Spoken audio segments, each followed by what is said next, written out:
चांद के दो रास्ते।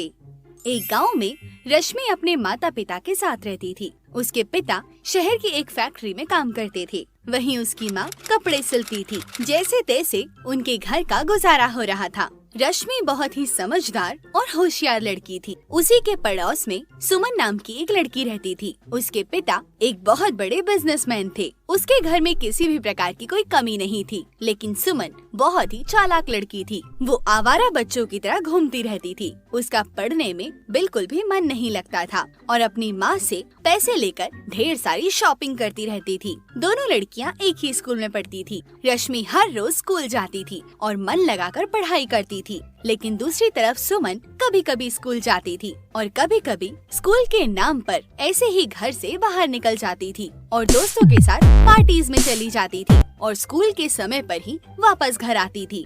आजकल मेरी बिटिया बहुत मेहनत कर रही है। बेटा, इस बार तुम अच्छे नंबर लेकर आना। हाँ हाँ माँ, आप बिल्कुल चिंता मत करो, इस बार मैं बहुत अच्छे नंबर लेकर आऊंगी। इसी तरह काफी दिन बीत जाते हैं। सुमन को स्कूल गए हुए अब काफी दिन हो चुके थे। बेटा रश्मि, सुमन स्कूल क्यों नहीं आती? पता नहीं मैम, वो स्कूल के लिए तो निकल जाती है, लेकिन उसके बाद पता नहीं कहाँ चली जाती है। मुझे उसका कुछ भी नहीं पता मैम। तुम एक काम करना, उसके घर में उसके मम्मी पापा से बोलना कि दोनों मुझसे आकर मिलेंगे। स्कूल के बाद रश्मि अपने घर जा रही थी कि तभी रास्ते में उसे सुमन मिल जाती है। अरे सुमन, तुमने तो स्कूल के कपड़े पहने हुए हैं, लेकिन आज तो तुम स्कूल ही नहीं आई। और तुम इतने दिनों से कहाँ हो? स्कूल क्यों नहीं आती? ए भिखारी, तू मेरे सामने ना ज्यादा जुबान मत चलाया कर। अपनी माँ के साथ रहकर सिर्फ सिलाई का काम किया कर। तेरी औकात वही है। मैं कहीं भी जाऊँ, कुछ भी करूँ, तुझे क्या मतलब उससे? अच्छा ठीक है, कोई बात नहीं। मैं आज तुम्हारे घर पर जाऊंगी और तुम्हारी मम्मी को तुम्हारी सारी बातें बताऊंगी। टीचर ने मुझसे कहा भी है कि मैं तुम्हारी मम्मी पापा को स्कूल में बुला कर लाऊं। तू मेरे घर में गई ना तो मैं तेरी टांगे तोड़ दूंगी, समझी? तू मुझे हाथ तो लगा कर दिखा। टीचर ने मुझे जाने के लिए कहा है, इसीलिए आज मैं तेरे घर जरूर जाऊंगी। अच्छा ठीक है, तू एक काम कर, ये कुछ पैसे रख ले, लेकिन प्लीज मेरे घर मत जाना। अपना मुंह बंद रखना प्लीज। अपने पैसे तू अपने पास ही रख। मैं गरीब जरूर हूँ, लेकिन लालची नहीं हूँ। टीचर ने मुझे जो काम करने के लिए कहा है वो आज शाम को मैं जरूर करूँगी।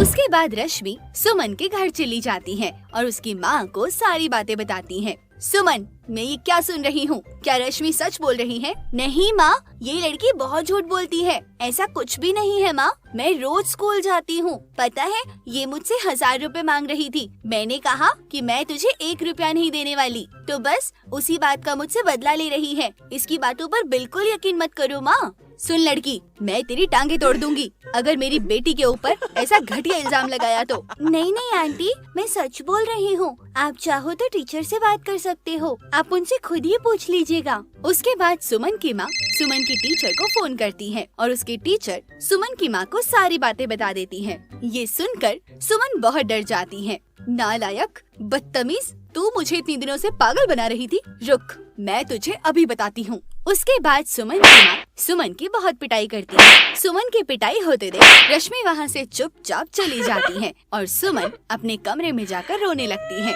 रश्मि की बच्ची, मैं तुझे बिल्कुल नहीं छोड़ूंगी। आज तेरी वजह से मेरी पिटाई हुई है। देख अब मैं तेरे साथ क्या करती हूँ। उसके बाद सुमन अब रोज स्कूल जाने लगी थी। मैं ऐसा क्या करूं जो इस लड़की को सबक सिखा सकूं? तभी उसके दिमाग में एक आइडिया आता है। गांव में एक पुरानी गुफा है। इस मनहूस को मैं उस गुफा में लेकर जाती हूँ और हमेशा के लिए इसे वहीं छोड़ाऊंगी और उस गुफा के बाहर एक पत्थर लगा कर रख दूंगी, जिससे गुफा का दरवाजा हमेशा के लिए बंद हो जाएगा। उसके बाद देखना, ये तड़प तड़प कर वहीं मर जाएगी। उसके बाद सुमन रश्मि के पास जाती है। रश्मि, मुझे माफ कर दे रश्मि, मुझसे बहुत बड़ी गलती हो गई है। मेरी मम्मी ने मुझे बहुत समझाया, उसके बाद मुझे सब समझ में आ गया है। हमें हमेशा अपनी पढ़ाई पर ध्यान देना चाहिए और हमेशा अच्छे दोस्तों के साथ ही रहना चाहिए। तो भी मुझे माफ कर देना। देख जरा, अब मैं कितनी सुधर गई हूँ। क्या तू मुझसे दोस्ती नहीं करेगी? अच्छा ठीक है, आज से तुम डेली स्कूल आना। आज से हम दोनों अच्छे दोस्त हैं। ये सुनकर सुमन बहुत खुश हो जाती है। चलो इसी बात पर आज घूमने चलते हैं। आज मौसम देखो कितना अच्छा है। आज हम एक काम करते हैं, जंगलों की थोड़ी सैर करके आते हैं। अच्छा ठीक है, मैं भी तुम्हारे साथ चलने के लिए बिल्कुल तैयार हूँ। उसके बाद सुमन शाम को अपनी साइकिल लेकर रश्मि के पास जाती है और रश्मि को लेकर गुफा के पास पहुंच जाती है। मौका देखकर सुमन गुफा के अंदर चली जाती है और जोर जोर से चिल्लाने लगती है, मेरी मदद करो रश्मि, मैं इधर हूँ, मुझे बचाओ। अरे ये तो सुमन की आवाज है, लेकिन वो है कहाँ? सुमन कहाँ हो तुम? अरे रश्मि, मैं यहाँ हूँ, इस गुफा के अंदर। इस गुफा में मैं फंस गई हूँ, मुझे बाहर निकालो। तुम वहीं रहो, मैं अभी आती हूँ। रश्मि गुफा के अंदर चली जाती है। सुमन रश्मि को गुफा के अंदर बुला लेती है। अब ये लड़की फंस चुकी है, जल्दी से मैं बाहर निकल जाती हूँ और गुफा का दरवाजा बंद कर देती हूँ। लेकिन सुमन को बाहर जाने का कोई रास्ता नहीं मिलता। हे भगवान, मैं ये कहाँ फंस गई हूँ? मुझे तो बाहर जाने का रास्ता ही नहीं मिल रहा। एक काम करती हूँ, इस रश्मि की बच्ची के साथ ही चलती हूँ। ये हम कहाँ फंस गए हैं सुमन? हमें बाहर जाने का रास्ता क्यों नहीं दिख रहा? तभी उन दोनों को एक रोशनी दिखाई देती है। अरे वो देखो, लगता है वहाँ कोई रास्ता है। दोनों रोशनी के पीछे पीछे चलने लगती हैं। कुछ देर बाद वो दोनों बादलों में पहुँच जाती हैं। बचाओ, हमें बाहर निकालो कोई। लगता है अब हमारा बचना बहुत मुश्किल है। तभी वहाँ पर एक चांद आ जाता है। क्या हम चांद के इतने नजदीक कैसे हो सकते हैं?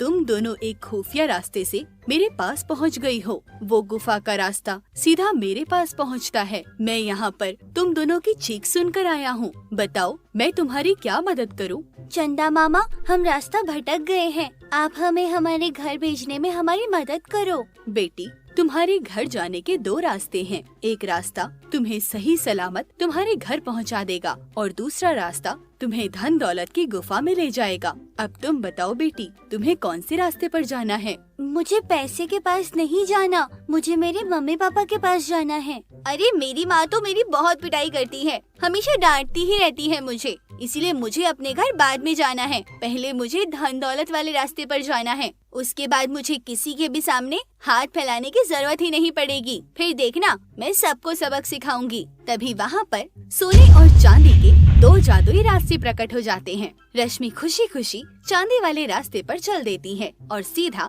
अपने घर पहुँच जाती है। वहीं दूसरी तरफ सुमन सोने वाले रास्ते की ओर चल पड़ती है। उसके बाद सुमन एक सुनहरी गुफा में पहुंच जाती है। वहां पर बहुत सारी धन दौलत रखी हुई थी, जिसे देखकर सुमन बहुत खुश हो जाती है और खुशी से नाचने लग जाती है। वो सारी धन दौलत उठाकर बाहर निकलने की कोशिश करती है, लेकिन उसे कहीं भी बाहर निकलने का कोई रास्ता ही नहीं मिलता और वो सारी जिंदगी के लिए उस गुफा के अंदर कैद हो जाती है। वहीं दूसरी तरफ रश्मि अपने माता पिता के साथ अब खुशी खुशी रहने लगी थी। तो दोस्तों, इस कहानी से आपको क्या सीख मिली, हमें कमेंट सेक्शन में लिखकर जरूर बताएं।